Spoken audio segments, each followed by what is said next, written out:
En los 31 años entre 1914 y 1945, el mundo experimentó dos de las guerras más grandes de la historia de la humanidad.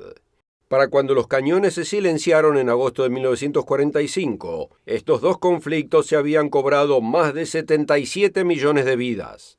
Además, decenas de millones resultaron heridos y mutilados, muchos de ellos de por vida. Millones más fueron refugiados, hambrientos y sin hogar.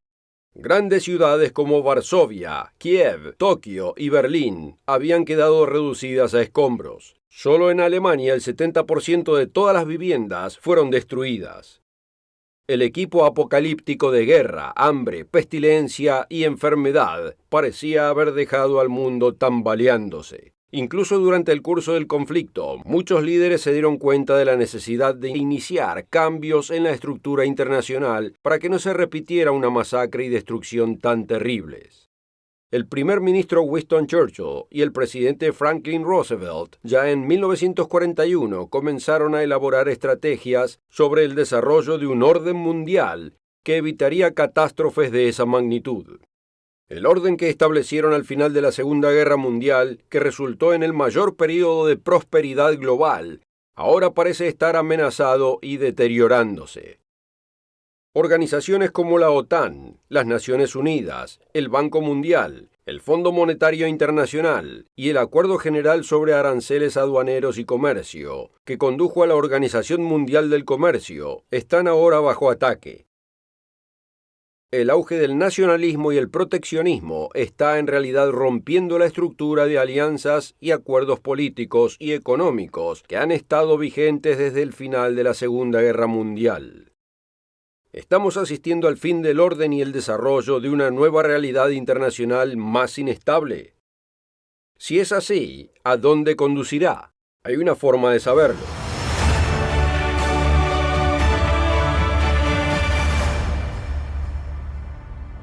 Los grandes imperios europeos que habían controlado gran parte del mundo resultaron insostenibles después de la Segunda Guerra Mundial. En toda Europa occidental se desarrolló un nuevo espíritu de pacifismo que era incompatible con las aspiraciones imperiales. El Imperio Británico fue el único que se convirtió en una asociación global de antiguas colonias independientes, hoy conocida como Mancomunidad. Es imposible ignorar el impacto de las dos grandes guerras del siglo XX en la configuración de nuestro mundo actual. Las otras orgullosas potencias imperiales de Alemania y Japón parecían descansar para siempre en las cenizas de la guerra. En su estado casi indigente corrían el riesgo de verse envueltos en las ambiciones de la interpretación de Joseph Stalin de la hermandad comunista, que de hecho era una expansión del nuevo imperio soviético. A fines de 1945 los británicos y los estadounidenses eran muy conscientes de esta intención. Se dieron cuenta de que tanto Japón como Alemania tenían poblaciones altamente educadas y que los japoneses o los alemanes occidentales no deseaban la absorción dentro de la Unión Soviética. Así Estados Unidos avanzó con una iniciativa sin precedentes llamada Plan Marshall, que invirtió miles de millones de dólares en ayuda dirigida a las naciones derrotadas para reconstruir sus economías. En 1949 la Organización del Tratado del Atlántico Norte se formó como un escudo defensivo para Europa Occidental.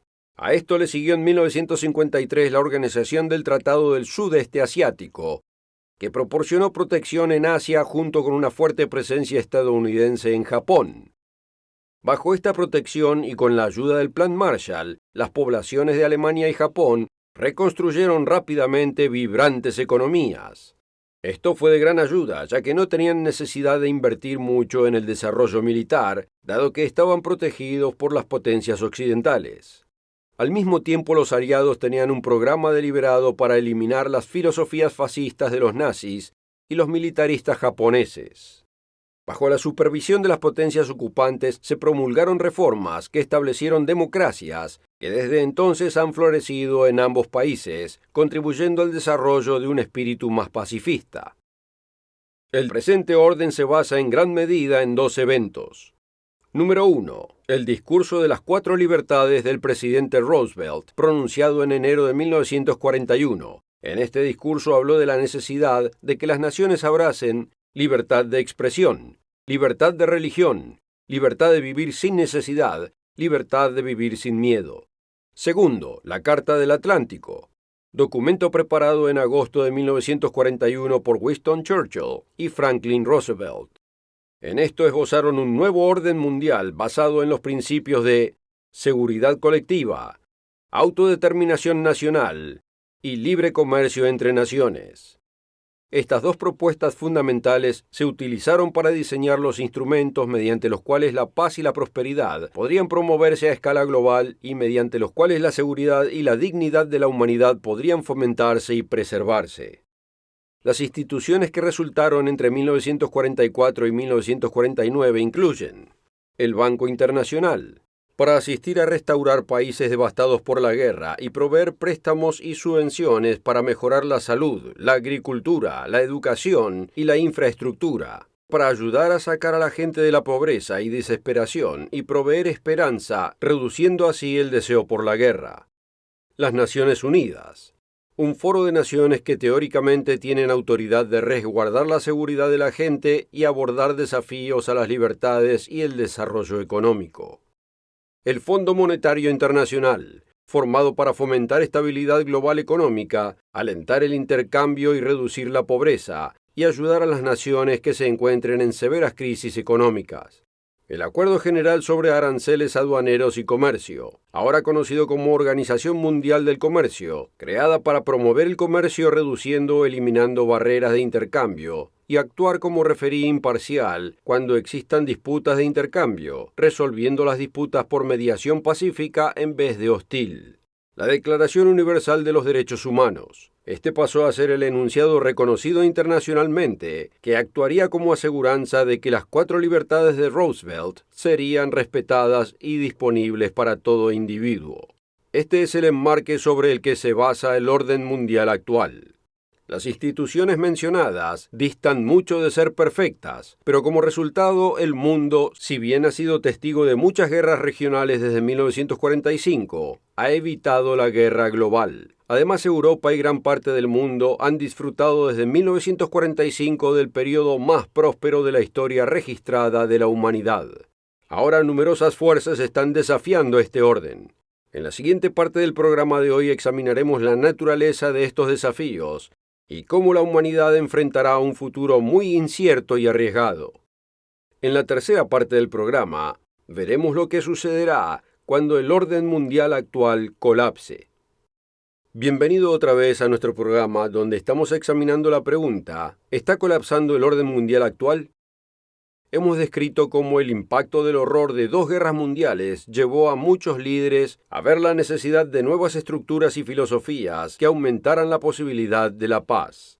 Vimos que Roosevelt y Churchill sentaron las bases para las organizaciones que vemos ahora establecidas para resolver conflictos y ayudar a crear mejores condiciones en las naciones, con la esperanza de reducir la voluntad de usar la guerra como una solución, a través de la implementación de la libertad de vivir sin miedo y la libertad de expresión y religión. Otro objetivo era la mejora de la situación económica en las naciones, ya que la esperanza de un pueblo de una vida mejor en su patria reprime los tambores de la guerra. Por tanto, se establecieron instituciones para arbitrar entre naciones en asuntos económicos y promover un comercio libre o más libre. Uno de los principios de la Carta del Atlántico fue la reducción de las barreras comerciales. La economía de esto fue mejor articulada por el economista Adam Smith en The Wealth of Nations. Apoyó el libre comercio argumentando que los países deberían especializarse en sus áreas de especialización. Argumentó que no tiene sentido intentar proteger una industria si la producción cuesta 30 veces el precio de importar el mismo producto de otro país. Argumentó que si nuestros competidores se vuelven más ricos, podrían comprar más de nuestras exportaciones. Smith vio el comercio como una forma de prosperar para todos los países. Como un hombre rico tiene más posibilidad de ser un mejor cliente de la gente industriosa en sus alrededores que uno pobre, así también lo es una nación rica. Las restricciones enfocadas al empobrecimiento de los vecinos tiende a llevar ese mismo comercio a ser insignificante y despreciable. Cuando las naciones acuerdan aranceles, acuerdan mantenerlos dentro de un rango negociado. Los aranceles no deben aumentarse arbitrariamente, lo que aumenta la previsibilidad y la confianza económica, que es tan importante para la prosperidad a largo plazo. Hoy en día muchas naciones están imponiendo aranceles arbitrariamente, en violación de las reglas de la OMC. Matt Gold, ex representante adjunto de Estados Unidos para América del Norte, dijo recientemente a CNBC: si es aprobado, serán completas violaciones de acuerdos internacionales y afectarán la economía global completa. Las tarifas tienen severas implicaciones para socavar la credibilidad del sistema global de canje. Si la Organización Mundial de Comercio colapsa, lo cual pasará si nos salimos, no será solamente Estados Unidos el que perderá sus exportaciones. La total economía global será fracturada. El resultado de esta acción, al ignorar los acuerdos anteriores, está socavando potencialmente el orden económico que ha sido testigo del momento más próspero de la historia. Es una amenaza para nuestra libertad colectiva de vivir sin necesidad. Otra de las 4 libertades de Roosevelt, que está bajo ataque directo, es nuestra libertad de expresión. Ya en la década de 1990, un nuevo término se infiltró en el vocabulario: políticamente correcto. Básicamente esto se define con mayor frecuencia como la evitación de formas de expresión o acción que se percibe que excluyen, marginan o insultan a grupos de personas socialmente desfavorecidas o discriminadas. En principio, no impide que uno insulte o degrade a alguien que no se percibe como socialmente desfavorecido, marginado o discriminado. Así, lo políticamente correcto se ha convertido en una herramienta utilizada por la nueva izquierda o aquellos que quieren silenciar puntos de vista con los que no están de acuerdo, por muy educados que sean. El problema se ve mejor en muchos campus universitarios de América del Norte. Los oradores invitados que tienen una posición socialmente más conservadora, se les hace bulla o protesta hasta el punto en que no pueden presentar sus ideas. Con frecuencia, esta supresión de la libertad de expresión ha sido apoyada por la administración universitaria, los medios de comunicación y activistas sociales vocales. Existen numerosos ejemplos de esto. El abogado John Carpay, presidente del Centro de Justicia para las Libertades Constitucionales, declaró lo siguiente en una presentación ante un grupo de trabajo sobre libertad de expresión en febrero del 2018. La libertad de expresión es el fundamento de la democracia liberal. Lo mismo es verdad para las universidades, donde la libertad de investigación, la libertad de pensamiento y la libertad de criticismo representan la piedra angular en la que las instituciones occidentales de alta educación han sido edificadas. Libertad de pensamiento y expresión, y desacuerdo en ideas y creencias en todo tema concebible, son parte de la esencia de nuestra vida. Además, es difícil de imaginar una garantía más importante para una sociedad democrática que aquella de la libertad de expresión. El derecho a expresar una opinión educada, pero disidente, es tal que distingue a las personas libres de las no tan afortunadas. Pero si a los oradores educados se les niega un foro, porque puedan tener lo que los antiliberales consideran una visión incorrecta sobre cuestiones de género, aborto, cambio climático o una serie de otros temas delicados, solo porque temen ideas que desafían las suyas, una de nuestras libertades fundamentales está siendo reprimida y falta otra pieza vital del orden mundial. ¿A dónde llevará esto? Hoy comenzamos el programa explorando cómo se desarrolló el orden mundial actual después del final de la Segunda Guerra Mundial, diseñado para reducir la posibilidad de un conflicto global mediante la mejora de las condiciones que garantizarían las libertades básicas y la esperanza económica. También hemos visto cómo el orden mundial actual, que resultó en un mundo más pacífico y próspero, está siendo abandonado lentamente por la pérdida gradual de 2 libertades básicas, la libertad de expresión y la libertad de vivir sin necesidad. Una libertad adicional que el presidente Roosevelt identificó, la libertad de religión, también está siendo atacada. Incluso un estudiante casual de historia entiende que fue la lucha por la libertad de religión lo que trajo consigo la libertad de expresión, tal como la conocemos hoy. Por lo tanto, la libertad de expresión y práctica religiosa es fundamental para una sociedad libre en un mundo bajo el gobierno del hombre. Sin embargo, de todos los objetivos de la izquierda liberal, ninguno está más en su mira que la libertad de expresión y práctica religiosa, especialmente la del cristianismo bíblico. Existen muchos ejemplos, pero quizás ninguno sea tan notorio como lo que está ocurriendo en las escuelas. Una de las garantías de libertad, puesta en marcha en 1948, fue la Declaración Universal de Derechos Humanos. Tenga en cuenta que esto fue escrito al final de la Segunda Guerra Mundial. Uno de los males que ocurrieron en Alemania y Japón, así como en la Unión Soviética, fue el control autoritario de sus gobiernos sobre la educación, lo que resultó en que las escuelas se utilizaran para adoctrinar a los niños para que tuvieran opiniones que violaban las creencias de los padres y contradecían sus valores religiosos y sus enseñanzas. Así los niños fueron separados de sus padres, utilizando la educación como instrumento de propaganda. El artículo 26, cláusula 3 de la Declaración Universal de Derechos Humanos establece: los padres tienen derecho primordial de elegir el tipo de educación que se les dará a sus hijos. Esto fue escrito deliberadamente para evitar que los gobiernos adoctrinen a los jóvenes de maneras opuestas a las creencias de los padres. La declaración es un elemento constitucional en las naciones que la han firmado desde 1948. Sin embargo, los gobiernos de algunas naciones como Estados Unidos, Canadá y naciones de Europa Occidental están violando abiertamente este acuerdo en las escuelas. Tomemos por ejemplo la provincia canadiense de Alberta, que recientemente aprobó leyes que prohíben a las escuelas notificar a los padres sobre la participación de sus hijos en actividades escolares que promueven perspectivas sexuales y de género contrarias a las creencias culturales o religiosas de los padres. En algunos casos, tales disposiciones draconianas contradicen la legislación existente. Por lo tanto, al padre, el principal responsable del crecimiento físico y emocional del niño, se le niega el acceso a información crítica sobre sus propios hijos. Alberta va aún más lejos, obligando a las escuelas privadas o religiosas a enseñar material de naturaleza sexual que violan los principios de la cultura, la conciencia o la fe del individuo o de la denominación religiosa patrocinadora. En al menos un caso, se le ha exigido a una escuela religiosa cristiana que evite el uso de numerosos pasajes bíblicos que los funcionarios locales consideraron ofensivos. Esto representa una violación clásica de la libertad de expresión y de la libertad de asociación religiosa. La legislación gubernamental en cuestión interfiere directamente con la unidad familiar, sin tener en cuenta la sección 16.3 de la Declaración Universal de Derechos Humanos que establece: la familia es la unidad de grupo natural y fundamental de la sociedad y tiene derecho de ser protegida por la sociedad y por el Estado.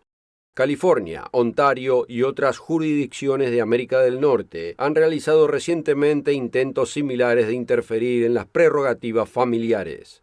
Esto representa una violación en algunas de las libertades básicas que Roosevelt articuló en 1941, libertades en las que se basó la estabilidad social y económica de Occidente. Ahora se están desmoronando ante nuestros ojos. Los problemas que ha experimentado el hombre a lo largo de la historia son la consecuencia natural de no seguir todas las instrucciones de Dios. Pero hoy, al rechazar totalmente las leyes morales del Dios de la Biblia, la sociedad occidental básicamente le ha declarado la guerra. La Biblia, nos guste o no, incluye predicciones o profecías sobre lo inminente que sucederá muy pronto. La sociedad que se ha desarrollado en esta atmósfera de rebelión fue claramente articulada por el apóstol Pablo. También debes saber esto, que en los postreros días vendrán tiempos peligrosos, porque habrá hombres amadores de sí mismos, avaros, vanagloriosos, soberbios, blasfemos, desobedientes a los padres, ingratos, impíos, sin afecto natural, implacables, calumniadores, intemperantes, crueles, aborrecedores de lo bueno, traidores, impetuosos, infatuados, amadores de los deleites más que de Dios, que tendrán apariencia de piedad, pero negarán la eficacia de ella. A estos evita. Aquellos que permanecen fieles al Dios de Abraham serán odiados, no por sus malas acciones, sino por mantenerse firmes en la verdad y el camino de la vida descritos en la Biblia. Y el derecho se retiró, y la justicia se puso lejos, porque la verdad tropezó en la plaza, y la equidad no pudo venir, y la verdad fue detenida, y el que se apartó del mal fue puesto en prisión, y lo vio el Eterno, y desagradó a sus ojos, porque pereció el derecho. Dios ha provisto una advertencia en la Biblia que Él inspiró y preservó. Es una advertencia para las naciones que si se le presta atención, se evitará una catástrofe inminente. Si no se le presta atención, las acciones de la humanidad pronto la harán descender a las profundidades más bajas de su historia, un tiempo de horror inimaginable causado por una revuelta humana contra la institución divina. Dios da esta advertencia y la noticia de un nuevo orden mundial que aún se establecerá cuando el Mesías, Jesucristo, regrese a esta tierra, en muchas escrituras. Gracias a que algunos prestarán atención, la tierra no será destruida. Y si aquellos días no fuesen acortados, nadie sería salvo. Mas por causa de los escogidos, aquellos días serán acortados. Las actuales iniciativas intolerantes y antiliberales que están destruyendo el orden desarrollado a través de la visión de Churchill y Roosevelt serán reemplazadas. Cristo restaurará la verdad y la santa ley de Dios en esta tierra y restaurará el mundo y la humanidad al maravilloso estado que originalmente quiso que tuvieran. Al tomar algunas decisiones correctas, una de las cuales es la decisión de someterse a la forma de vida de Dios, como se describe en la Biblia, uno puede convertirse en parte de ese nuevo orden en el que todas las cosas serán restauradas a un estado de total paz y felicidad para siempre. La Biblia revela por qué Churchill y Roosevelt estaban en condiciones de establecer organizaciones que han dado forma al mundo actual. Si aún no lo ha hecho, solicite el DVD gratuito Auge y Caída de Gran Bretaña y Estados Unidos. Gracias por su interés en la realidad de lo que sucede a nuestro alrededor.